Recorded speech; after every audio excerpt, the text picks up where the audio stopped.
you're rolling. One of the things I wanted to ask you is if you had any sense of, I don't know how up you are on it, but why that disaster might have happened in Bhopal. There's it, because I understand, everybody feels it's pretty different probably than the way we run things here. Only thing I know about Bhopal is what I've read in the paper, and I question a lot of it.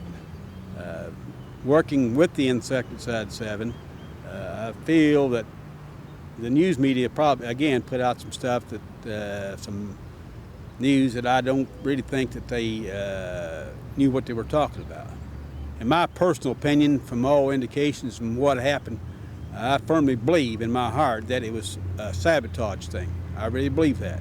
And I'm not taking no one's information, just what I read in the paper and observing myself by working in the chemical industry.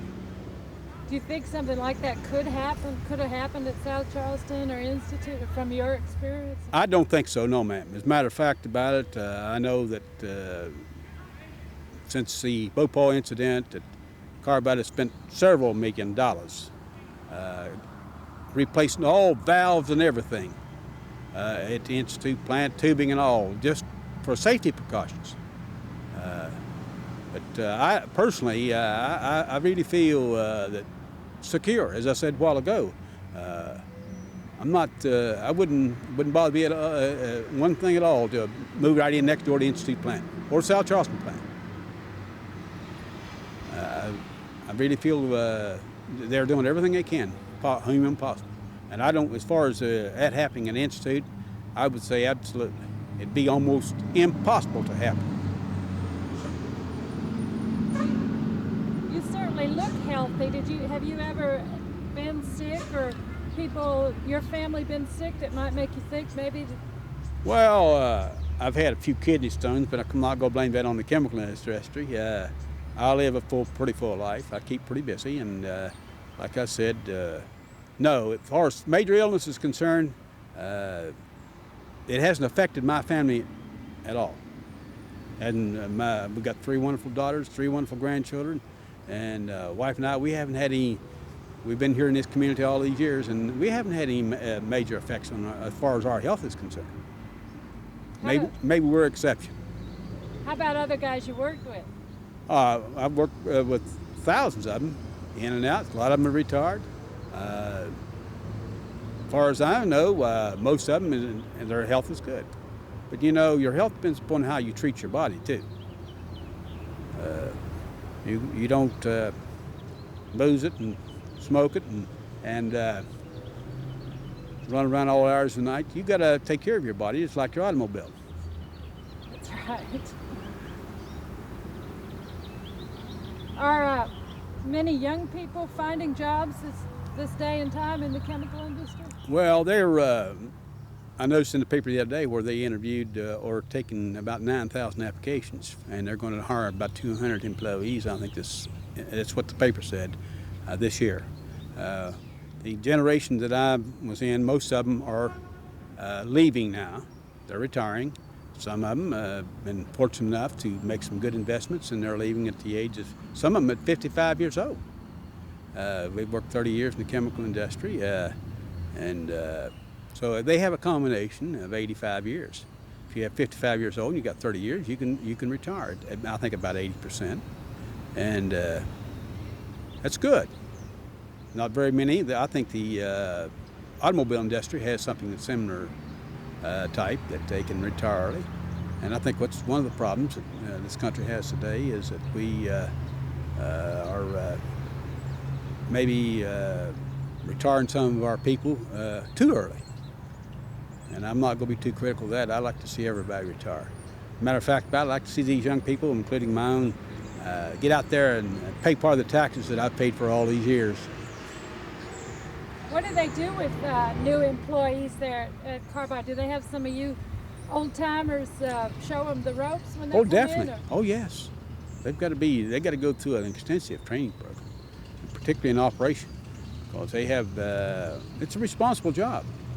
You can't have a bunch of employees going in there monitoring the unit or even in the lab, or that They don't know what they're doing. It's a big responsibility. And a lot of people say, well, you know, they might be prejudiced about how they hire or in their. I said, well, that aspect of it is the fact that they've got to choose the best. They pay good wages. And they have to have conscientious. They can't have an employee in there that wants to lay down and sleep on the midnight shift and his unit goes ape or something like that. They got to have somebody that's on their toes.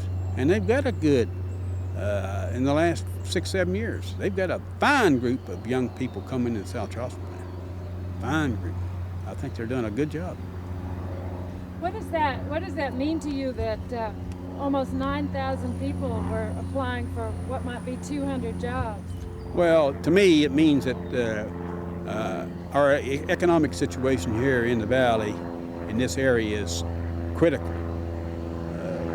And a lot of these. Let's wait just a second. Okay, and okay. I'll shift feet then while It's rough standing up there, being behind the camera all this time. Well, we're here to help you any way we can do it. Tell me again, we've got almost 9,000 people applied for what might be 200 jobs in the chemical industry. What do you think that means? Well, in my opinion, these young people are, a lot of them, their parents have worked at Carbide.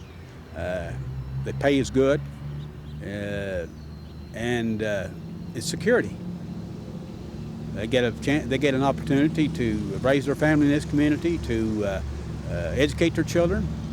We have a good educational program overall, and I think that the security is the most important thing. They've got a livelihood for the rest of their life. And I speak from personally, my own personal experience, that my livelihood was above average, and I'm grateful for it. What is the economic situation overall in this part of the state? In this part right here in the valley, it's not near as bad as it is in other areas. Of course, you know that the coal industry is our major factor here, and in the coal industry, they're importing a lot of coal. They're importing a lot of steel. From my point of view, the steel factories in Fallsby and Wheeling and up in the northern part of the state are suffering by the imports, as well as we're in the coal industry. Well, I understand we're importing a lot of coal in from Argentina, coming in from, to Florida, and our coal miners are out of work. So a job in the chemical industry might look pretty good to a young man starting out. Well, I would think so. Personally, I would think that he or she could do real well in the chemical industry. As a matter of fact about it, I'd like to see the chemical industry expand some more here in other areas, and because we have all the natural resources here they need. Coal, the source of water is one of the key factors in the chemical industry. You're right on the river here, and it has a lot of advantages. Well, not only to the chemical industry, to any industry. They can make these chemicals in the other parts of the states and bring them in here and barge them in here. And of course, we're right on the interstates here. And most people doesn't realize, but about 2/3 of the people, I'll say 60% of them, live within a 500-mile radius here. We have interstates, we have an airport, we have everything here in this community. And I think the business management as well as the labor management are finally getting together, and we're going forward together. So what kind of future do you see for the valley? Oh, I see a great future. We're making some improvements here in Charleston.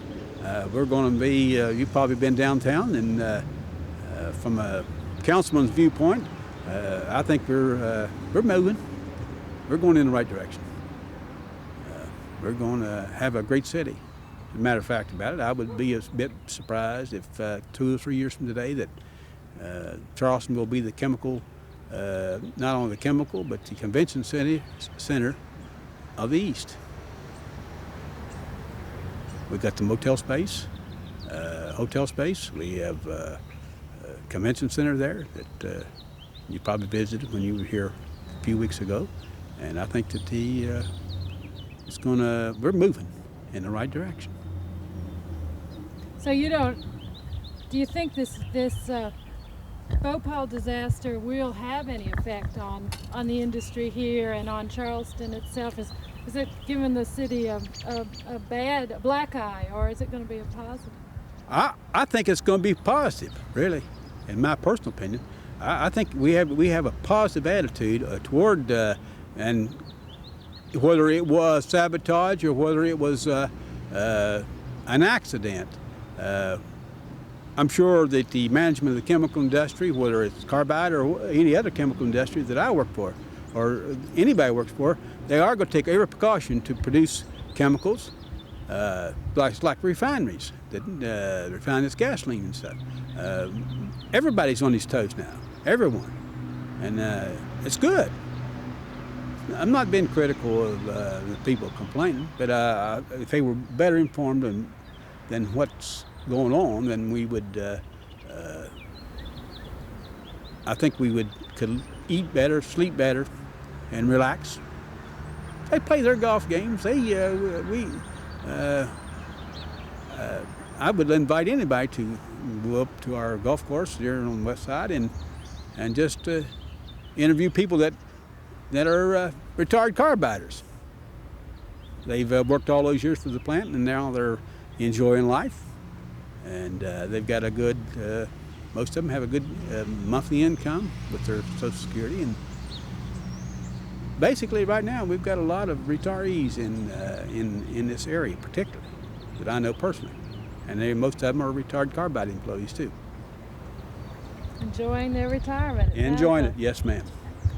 But now tell me about being a city councilman, and have you had to deal with issues involving the chemical industry over your lengthy period of service? Well, I'm finished my 24th year on city council. I am the senior member. That doesn't mean much, but I enjoy doing what I'm doing. I think it's a job that someone has to do, and as a matter of fact about it, even while I was on Carbide's payroll, they never interfered with my council duties. They never. There never was a question about the decisions I made, because I've always felt that I let the dictates of my conscience be my guide. I still feel that way today. A lot of people disagree with my thinking, but that's their problem, not mine. I've got my own self to answer for, and I'll do that. What kind of decisions did the council have to make regarding the chemical industry? How does it affect the city government and what you have? In my opinion, they have a very good cooperation between the two of them. Not only my city government, South Charleston, Dunbar, St. Albans, a lot of these people who live in these areas serve on the council and different boards. They volunteer their time to make a better community. Even up at Bell, DuPont up there, their mayor used to be a DuPont employee. And everybody, this is an everyday thing. Everybody works together for the community, and that's the reason we're there. We're not there to make a lot of hard rules and regulations for individuals or for the industry. We've lost a lot of industry. The Volkswagen plant is going to move out, South Charleston. We're hoping that the community down there can find something. Certainly our representatives in Washington are doing their part, but we're moving. We're down, but we're coming back.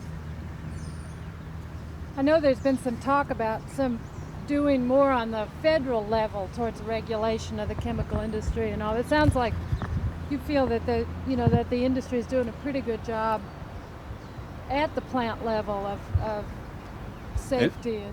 In my opinion, and in the recent next meeting that you and I attended, that I think they're doing an excellent job. As far as safety and for the welfare of the communities. Now, I'm speaking of this community. I don't know about the other communities, but I'm speaking of this community, and I think they're doing an excellent job. I noticed that when we were in the convention there that there were several federal people there, particularly EPA. They had a chemical spill a couple of years or so ago at the South Charleston plant. Well, I worked with that, and everybody got alarmed. The news media carried it away, and I worked in tons of that material while I was in the laboratory, and it didn't bother me. It didn't bother me, but I knew how to handle it. And it's not near as hazardous as the news media played it up to be.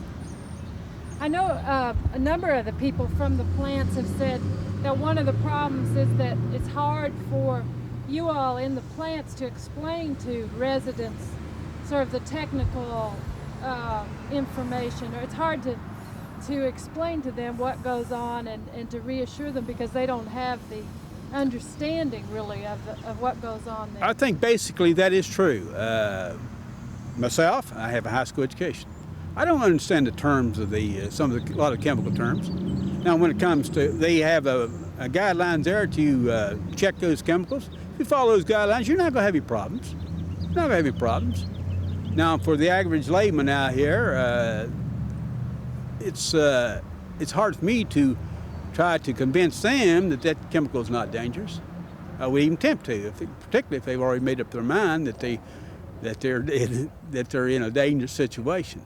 As I said before, I feel real safe when I'm inside. When I was inside the plant, I feel far more safe down there than I did out here on the highway. What kind of precautions do you take in the plant? Do Well, you wear special equipment? Oh, they furnish everything. If it's snowing today, you have boots. If it's raining today, you have rain suits.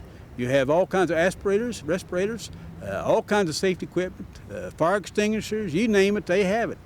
And that's the reason I said to get the best cooperation you could have from the chemical industry. They've spent millions of dollars on their safety program, and they're continuously. What we used 10 years ago, they felt was safe. Today, it's obsolete. It's just like they progress with times. And I can honestly say that their safety program is second to none. Second to none. So would you recommend a young person going into the chemical industry? If they want security to raise their family, yes. I could recommend it. That's good. Is there anything I've missed? I don't know of anything. Well, I'll be hard guy for a while. It seems, is that all right with you? Sure. Well, Hey. hard questions now. It seems to me that if it was safe 10 years ago, why does it have to be made safer now? You're making different chemicals, and you got to change with times. 10 years ago, you had an automobile that doesn't have all this modern conveniences you have today. Your automobile and my automobile today is a different thing. The chemical industry then was a different thing than it is today. Well, aren't there a lot more compounds so they don't know what the effects are? I think that the compounds that you're speaking of is most chemicals are researched by the Research and Development Department, and they are now being completely researched before they put them on the market. How long ago was 7 put into manufacturing? The first 7 was made in 1958, 59. But it was researched perhaps 4, 5, 6 years prior to that. But haven't they increased the safety around the manufacture of 7, just like these new chemicals? Oh, well, sure. They may change the process. Now, you're getting in the chemical end of it, and that's beyond my realm, but I'm saying that they don't make any moves until it's properly researched and they know what they're doing. Well, regarding the cleanup of the environment at that NICS conference, everybody talked about how 15 years ago it was so difficult to see and the air was so bad and how much they've improved the environment. It seems to me that improvement came along with the EPA, that the chemical companies weren't doing it themselves. Oh, what they said up there, you'd have to be here 15 years ago and be here today. Again, you believe what you want to believe and hear what you want to hear. I'm not too sure. I would say maybe 40 years ago, they did have a problem here. But again, the problems that they had with one particular chemical, it's been moved out to another area. But it hasn't been done willingly. I mean, it's the vice president of DuPont who talked about how their record the last 20 years has shown such great improvement, but that's the time that EPA has been involved. Well, that's very possible, but 20 years ago we wouldn't eat the fish out of Canal River. Today we do. We live and learn as we go older, as I said before, and we like whiskey, you mellow with old age. You learn. It just doesn't sound like the chemical industry was that cooperative. Well, in my personal experience, I feel they've done a darn good job. But EPA, someone lives in New York, may not feel that way, but I do. Does it help to have a government or some other agency, kind of prodding along? Oh, I don't see anything wrong with that. If we don't spend too much taxpayers' money, after all, I am paying for their job, and it's my salary that I draw. Help pay for it. Of course, I'm a conservative type person. I don't believe in wasting taxpayers' money. So do you think there's kind of a point where, at some point, you have to decide that it's worth spending the money or not worth? Like there's how clean is clean kind of thing? I've never known in my years' experience with the chemical industry that they question the expenditures of safety. And a lot of employees may disagree with that, but I've never known to be question anything at all when it comes to expense. And in my experience in the storeroom and in the lab, I've spent several hundreds of thousands of dollars on Megan's maybe.